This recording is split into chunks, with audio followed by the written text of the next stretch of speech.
Is there a more wholesome sight than children picking apples with their grandparents? Got him. Not a screen to be seen in this Batlow orchard. I think it's really cool. There's a bunch of apples. I reckon they'll taste pretty good. Sun's out. Yeah, it's really nice. 12-year-old Max Gaylard enjoys picking his own fruit. It can be fun. It can connect you to the environment and other people that do it. And it health benefits you too. I thought apple trees were like big trees, not vines like this. Yeah, but it's really cool seeing them here.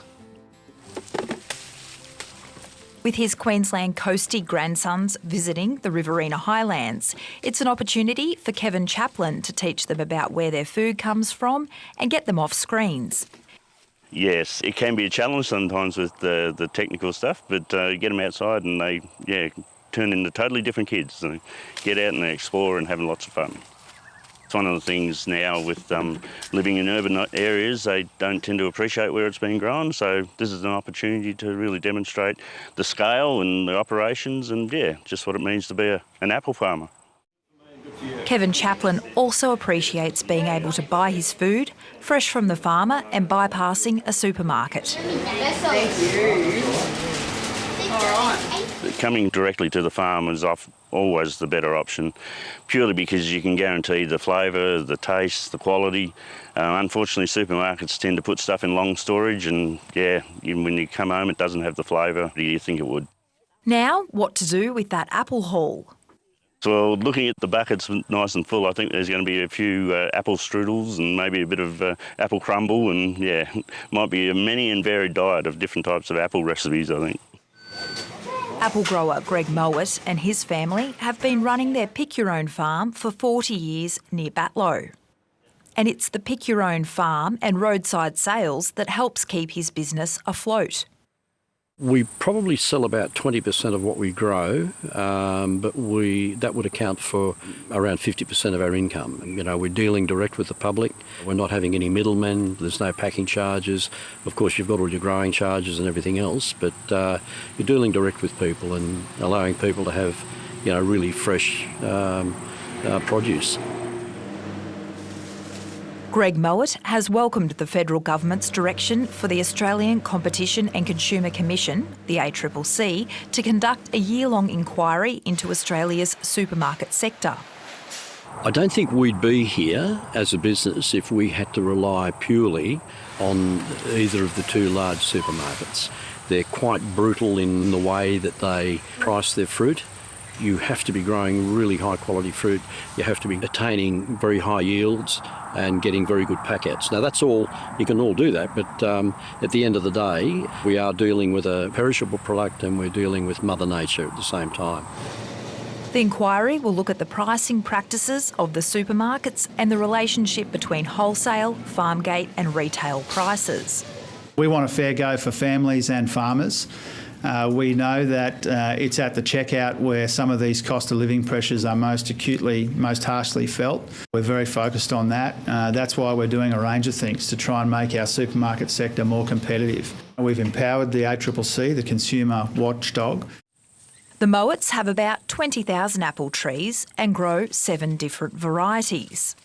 I think consumers have always wanted the same thing. They want a fresh, juicy, sweet apple. And so there's been a lot of change in the varieties that have been available to us. And to a degree, we're in the fashion industry. There's a lot of apple breeding going on around the world looking for specific characteristics of different apples like sweetness and texture and colour and so on. There's a lot of new varieties coming out every few years. They won't all make it. While insurance can also deter farmers from opening their farm gates to the public, Mr Mowat values people knowing how and where their food is grown. I think it's important that kids in particular know where their food comes from. It gives them a greater understanding of of what they're eating and where it comes from. And I think more power to those parents that take the time to bring their kids out here and show them what's going on. And it's an experience. We do carry a $20 million public liability, which tends to be adequate for us, but preferably we don't allow people up ladders. People are staying on the ground to do the picking. Once they've been through a block or a row or whatever, then we will go through and tidy up. The farm has been in Greg Mowatt's family for almost 100 years, and he hopes there'll be a future for a fourth generation. It's looking positive. I think if we continue to be nimble and we build the pick your own, we build the roadside sales and look at other opportunities, I think the future is quite rosy and bright. It's important that horticulture and farming in general doesn't become purely corporatised. I think there's room for small family operations, and I would hope that what we're doing is enabling that to continue for some time. About an hour and a half northwest of Batlow, a pick-your-own strawberry farm on the urban fringe of Wagga Wagga is growing in popularity. It was started by Kylie and Michael Cashin and their two daughters as a family side hustle. We started in 2017 in November, and we opened our gates up to the public. There was a lot of interest in coming to pick your own, so we decided to let people in, and we haven't looked back since. Started off with 10,000 plants in the plantation, and yeah, we were just inundated with people and people wanting to pick, and then also people around town wanting the strawberries as well. So we put in another 10,000 plants the following season. So all the plants are grown in core fibre, not soil, and it makes it more sustainable. You don't have to change the ground, you don't have to spray the ground. We were trying to look at fruit that was as close to being as organically grown as you can without any pesticides and chemicals. And I think that we're doing a pretty good job of achieving that by using the nets to keep fruit fly away. And it means that people are coming in and getting a very natural tasting product. The Cashins are growing an older strawberry variety called Albion that was developed in California and has a sweetness their customers appreciate. So when they pick the strawberry off the plant and they can eat it straight away, it's a very different flavour to what you would get in a supermarket. The sweetness level of strawberries is very different to the supermarket because we're allowing the strawberries to become red and ripe before they are picked. So people are getting them when the sugars have all gone in. You'll tend to find the ones in the supermarket are picked quite green, and they will change colour, but they won't get sweeter. They were told early on by another farmer that avoiding supermarkets would be key to their success. During our research, we spoke to a farmer down in Victoria, and he said to us, whatever you do, don't touch the supermarkets. He said, you'll go broke.